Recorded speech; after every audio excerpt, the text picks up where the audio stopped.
Bom dia! Edição diária da Cor do Dinheiro, neste caso, do dia 15 de dezembro do ano da graça de 2021. Hoje, como já percebeu, feito indoors. Bom, antes de irmos à emissão de hoje, quero só lembrar que o Think Tank, que habitualmente vai para o ar à terça-feira, às 18 horas, vai ter lugar hoje. Vai ser às 18, eu, o Jorge Marrão e o Joaquim Aguiar vamos comentar a atualidade política e económica desta última semana. Como já percebeu, os desenvolvimentos dos últimos dias vão ser tema obrigatório, um dos temas obrigatórios do programa de hoje. O segundo ponto é para lembrar que esta sexta-feira vamos ter o webinar do Corporate Vision, ou se quiser do Corporate Vision, e vai ser sobre a importância da informação financeira. Foi o programa que nós fizemos na segunda-feira. Na sexta-feira vamos ter a parte prática, que é o webinar. Portanto, eu daqui a pouco já vou pôr aqui o teaser e vou convidá-lo a inscrever-se, porque a informação financeira, sobretudo para as empresas, é decisiva. É decisiva para a empresa e é decisiva para o exterior, para as empresas ou stakeholders, digamos assim, com quem ela negocia. Portanto, vale a pena, nós falámos sobre questões muito importantes na segunda-feira e vale a pena concretizá-las um bocadinho, de maneira que vou convidá-lo a participar no webinar de sexta-feira, vai ser às 12 horas. Bom, vamos então, sem mais delongas, não esquecer o disclosure que nós fazemos sempre. Este canal tem uma parceria com a Prozis e, portanto, se você for fazer compras ao site, utilizar o nome Camilo no cupom promocional, no checkout, tem um desconto de 10% e ainda tem aquelas promoções que nós divulgamos aqui semanalmente. Já comecei a divulgar desta semana ontem, portanto, fica informado sobre essa situação. Segundo, então, vamos lá para a edição de hoje, e há muito a dizer. Até porque se cruza política com tribunais e isto nunca é muito fácil de gerir. Ora bem, antes da ordem do dia, antes da ordem do dia, vamos começar por onde? Vamos começar por uma boa notícia para Portugal. Nós temos mais 5 estrelas Michelin. E ao contrário do que costuma acontecer com a economia, isto está razoavelmente bem distribuído pelo país. O Alentejo tem, o interior tem também. Portanto, é uma boa notícia. Para um país preocupado com turismo, a gastronomia é um aspecto fundamental. E a restauração. Ora, o que é crítico aqui? É que nós estamos a tentar puxar o turismo para cima, para uma zona que incorpore mais valor, como se costuma dizer, em linguagem técnica, subir na escala de valor. Ora, o turismo, como atividade principal, ou melhor, uma das mais importantes da atividade económica em Portugal, precisa de levar isso em conta. Portanto, todos estes fatores, estes pormenores, vão ajudar nesse sentido. Isso e aquilo que são as unidades hoteleiras de qualidade, que nós vamos tendo a cada vez mais número. E por falar nisso, há aqui novidades nessa matéria e eu prometo que um dia destes vou falar sobre isso, que é a dificuldade que é fazer aprovar projetos turísticos em Portugal. O número de aprovações que são necessárias, mas em breve faremos um trabalho sobre isso. Bom, segundo ponto. Eu era para ter falado isto já na segunda-feira. E, por causa das atualidades, fui adiando. Mas não posso adiar mais hoje. Do que é que estou a falar?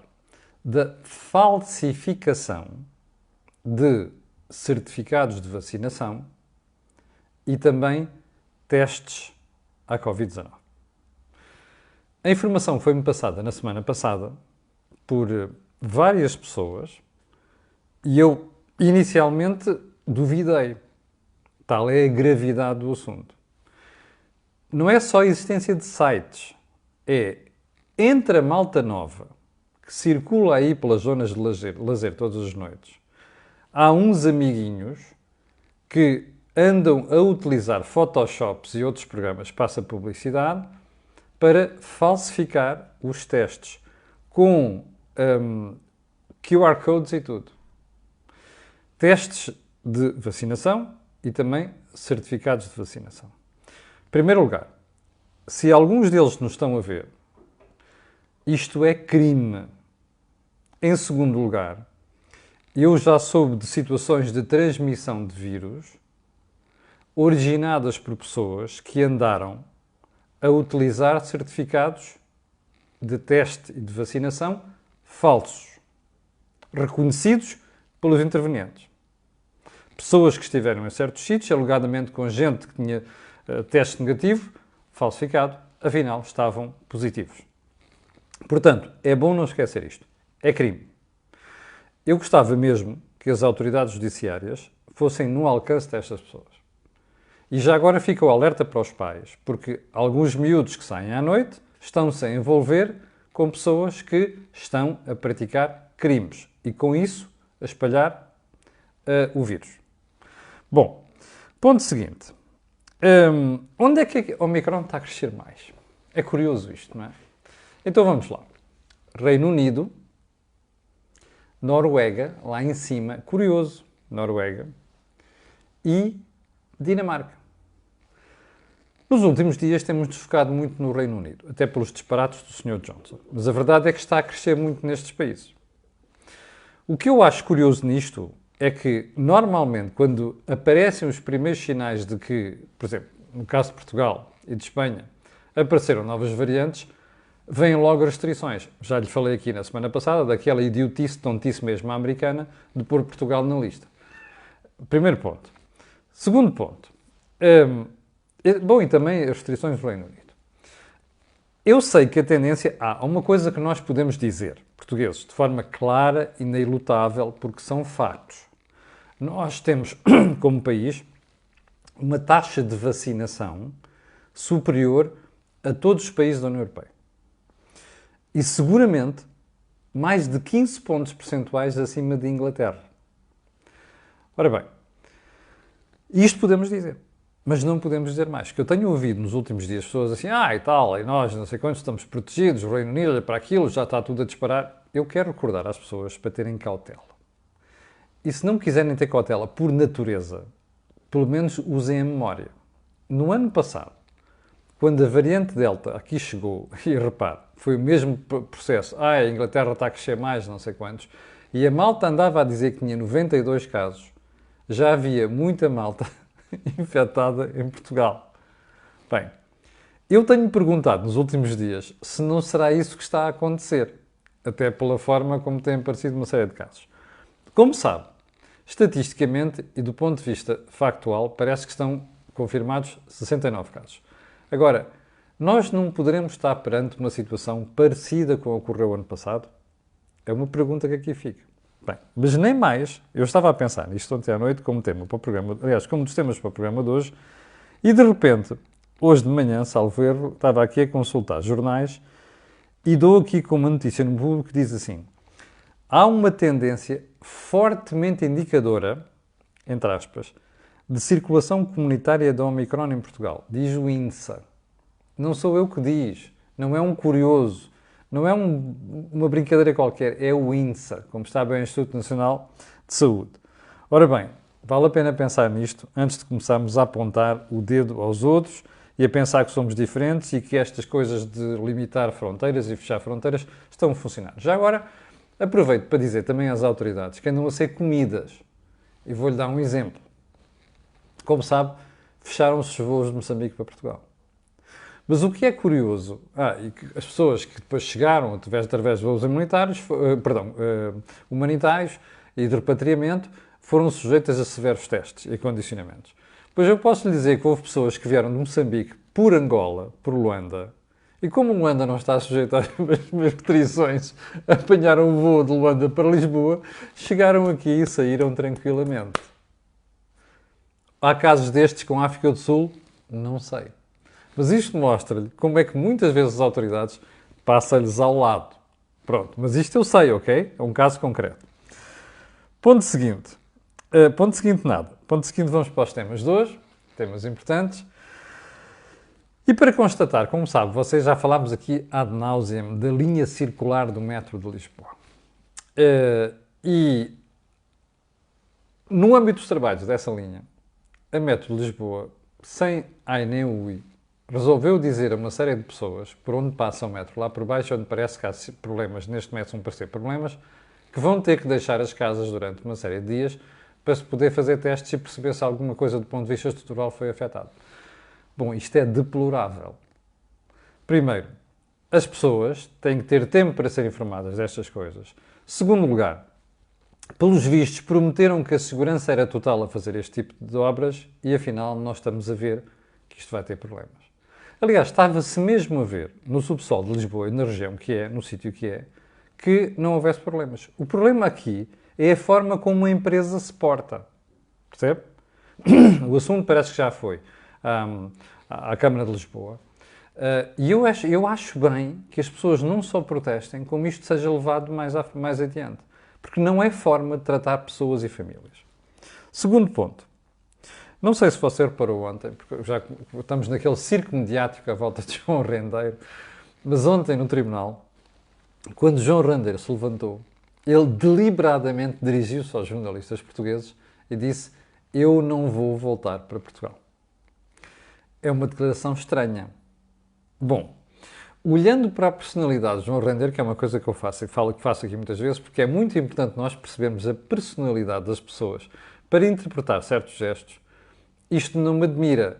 Ele gosta de fazer estas declarações. Eu já lhe contei que não há muitos meses, no almoço do International Club of Portugal, que ele frequentava,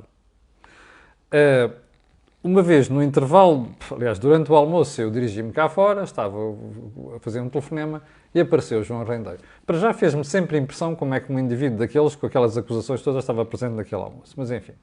E João Rendeiro vira-se para mim, depois de uma decisão de tribunal que tinha sido favorável, diz assim: "Ó Camilo, estás a ver? Vocês jornalistas andam para aqui a falar isto e a contar, não sei, afinal fui absolvido." E eu olhei para ele e não vou dizer o que disse aqui. Não posso reproduzir o que lhe disse a João Rendeiro aqui. Mas isto é João Rendeiro.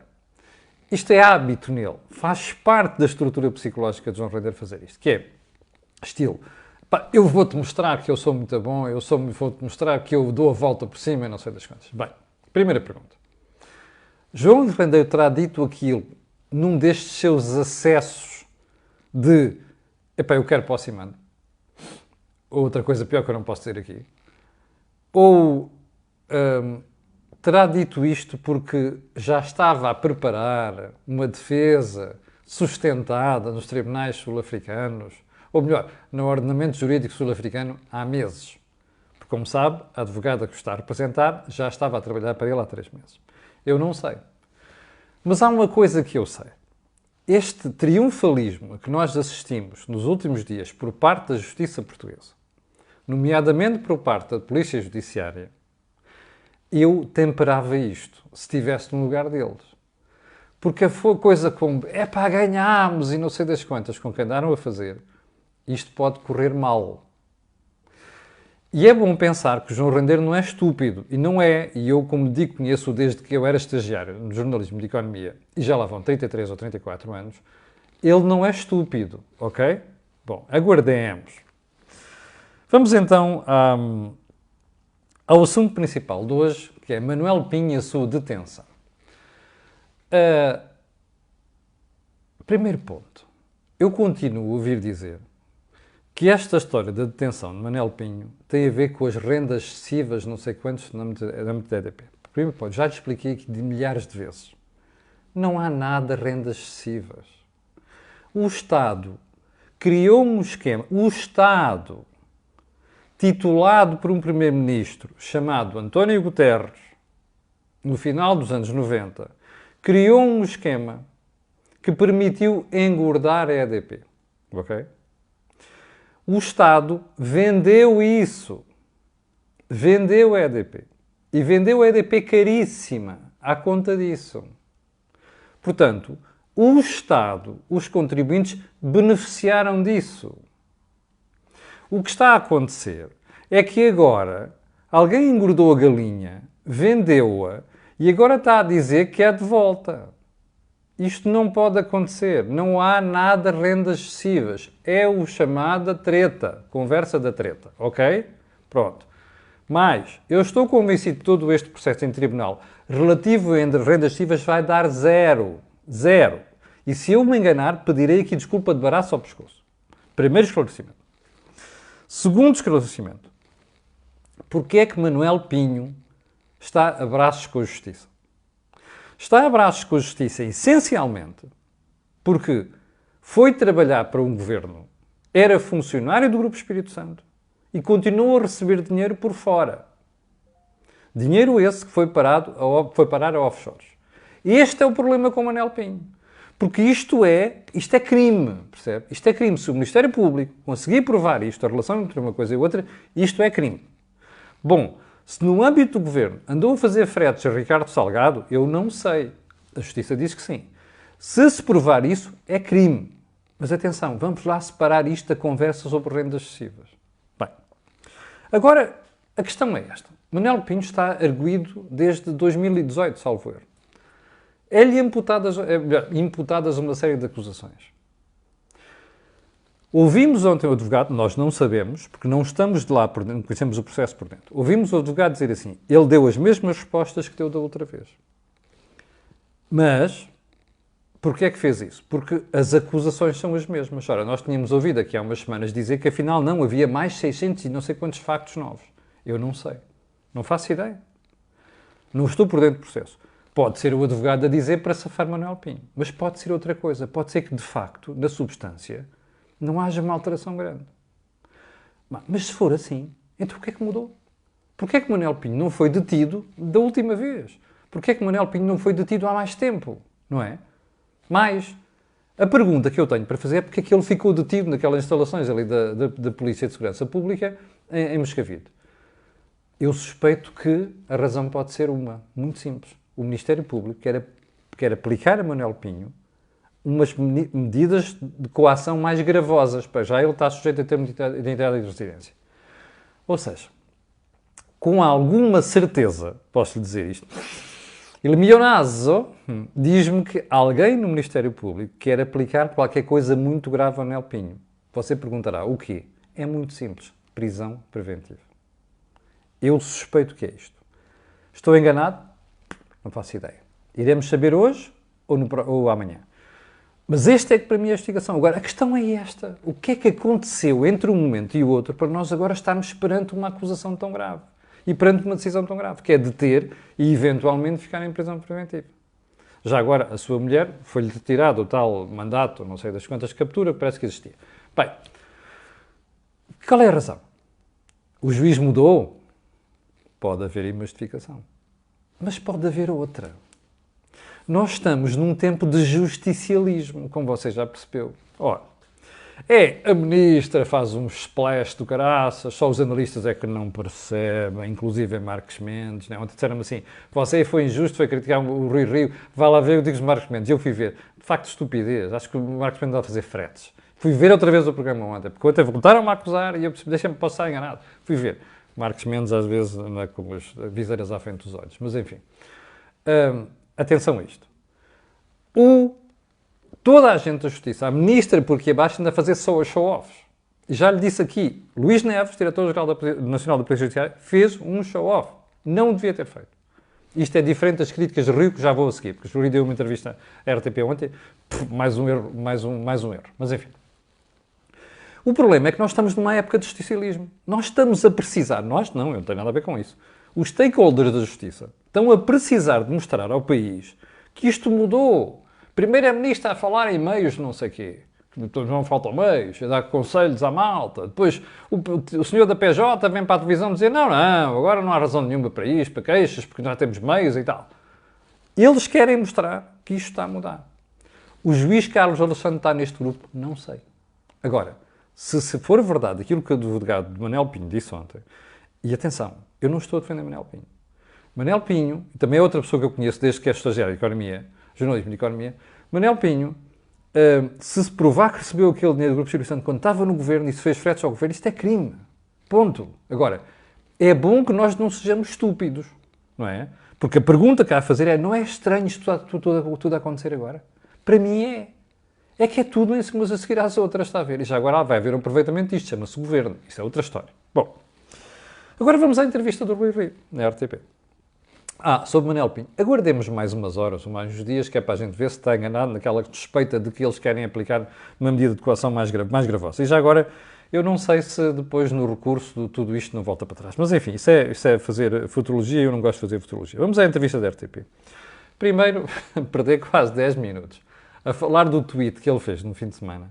Já reparou qual é o problema do Rui Rio? Ele passa as semanas seguintes a dizer que aquilo que disse não era aquilo que disse. É típico nele. Eu costumo dizer, quando é assim, que o problema é da pessoa. não é? Portanto, é melhor corrigir a forma como comunica. Bom, eu acho que ele saiu mal daquilo. Utilizou palavras como fogotório, não sei das quantas. De facto, aquilo foi um show-off. O que é preciso cuidado aqui é que num candidato a primeiro-ministro não pode dizer aquelas coisas como eu já lhe disse aqui. Rui Rio, desta vez, tinha razão para criticar o governo e a justiça. Fê-lo da forma errada, não é? Um tipo pode dar uma chapadinha com uma luva de seda. Depois vai ao pontapé, ao biqueiro, foi o que ele fez. Correu mal. Ainda para mais apontou o que ele pode ser errado. Dizer, não sei quantos, aquilo foi feito agora por causa das eleições. Foi um erro. Não vale a pena, ele tentou ontem desfazer aquilo, eu acho que só se enterrou. Bom, mas o mais grave para mim não foi isso. O mais grave foi a forma vergonhosa como o Rui Rio tentou dizer agora o que diz da regionalização, que é completamente oposto do que dizia em 98, salvo ver, quando houve referendo. O que é que ele diz? É muito simples. Eu não era a favor da regionalização, mas, como sou um tipo esperto, aprendo com as circunstâncias, descobri uma coisa. O país mudou? Não, não mudou. Está mais inclinado para o litoral. O país, há mais serviços no interior? Não, não há. Há menos serviços. Há mais emprego? Não há. Há menos emprego. E, portanto, a gente descobre que isto tudo para Rui Rio tem a ver com a regionalização.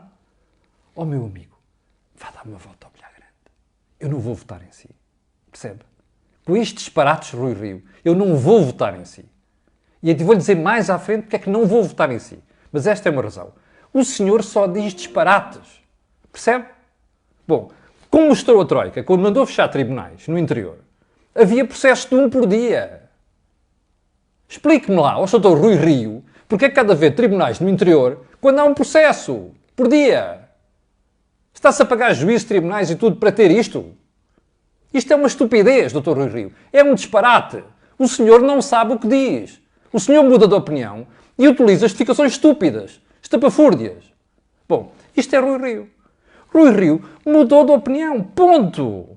Está influenciado por aqueles malucos que adoram falar em regionalização. Regionalização é mais um cancro para a despesa em Portugal. E depois este senhor, no passo seguinte da entrevista, ainda diz mais disparates. Diz assim, mas eu não sou de qualquer regionalização. Uma regiões autónomas não é regionalização, é quase federalismo. Não confunda, ok? Fazer de uma região uma grande autarquia, sim. Fazer de uma Assembleia Municipal uma grande Assembleia, sim. Hello? Isso o quê? Muda? Pois muda. Muda é o caciquismo. É isto, não é? É uma coisa que há muita gente no interior que adora isto, com alguns malucos lá em cima no norte, com muita insistência. Rui Rio passou a fazer parte desta trupe. E agora vem para aqui com explicações estúpidas, a pensar que os preços são parvos. Ainda para mais vem com outro argumento, que eu lhe vou explicar aqui, que é uma disparate completo. Quando vem com esta história de, mas eu quero a despesa pública controlada. Jura? Quem é que controla? Um órgão central para controlar a despesa. A despesa vai ser mais bem controlada com regiões. A sério? Olhe para alguns municípios. Bem, Rui Rio não tem vergonha na cara. Ele mudou porque lhe dá jeito fazer isto, percebe? E depois vem com estes disparates. O jornalismo vai aumentar a despesa pública, vai aumentar o número de caciques em Portugal e este fulano vem-me vender esta história com este tipo de argumentos. Desculpe, eu não vou votar em si. Se eu tivesse alguma dúvida, acabei de a perder ontem. Percebeu o Sr. Presidente do PSD? É só disparates. Vá para casa, faz melhor figura. Bom, e vou dizer porque é que a segunda razão porque é que não vou votar no PSD. Rui Rio ainda não respondeu à minha dúvida, e não respondeu ontem na televisão, sobre vai ter governos do PS, do ministro do PS no seu governo. Ainda não me respondeu. Nem a mim, nem a muitos portugueses. A pergunta foi feita no dia D, também já tinha sido feita no Think Tank. Mas, em caso de governo do PS, ele vai ter lá ministro do PSD. Enquanto não me responder a isto, pode esquecer, voto no PSD. Eu não passo cartões em branco a ninguém. Chame-se Rui Rio ou outro bicho careta qualquer. E, portanto, o meu alerta como analista, e julgo que haverá muitos portugueses a pensar desta maneira, está feito. Bom, mais da entrevista de ontem do Rui Rio. Acordo com o CDS, que desculpa mais estúpida. Rui Rio prometeu a Francisco Rodrigues dos Santos o acordo com o CDS. Não fez. Foi explicado no Think Tank e foi explicado neste fim de semana, na segunda-feira, no dia D. Muito simples. Rui Rio quer ter as mãos livres para fazer acordos com o PS. E, portanto, com o CDS à pendura era muito chato. É esta a única razão. E é esta a razão porque eu digo que se não me esclarecer aquelas coisas, não haverá mesmo voto no PST. Bom, limpeza étnica. Não, o que conta é a linha principal. Não, bullshit. Rui Rio fez uma limpeza. E, portanto, se a fez, assuma. Portanto, a entrevista de ontem, para mim, só serviu por uma coisa. Para enterrar Rui Rio. Porque aquela história da regionalização mal explicada, aquilo foi o araquiri de Rui Rio. Mas o tempo vai dizer se tenho razão ou não. Bom, não sei quanto é que vamos. Temos já 25 minutos, está uma vergonha.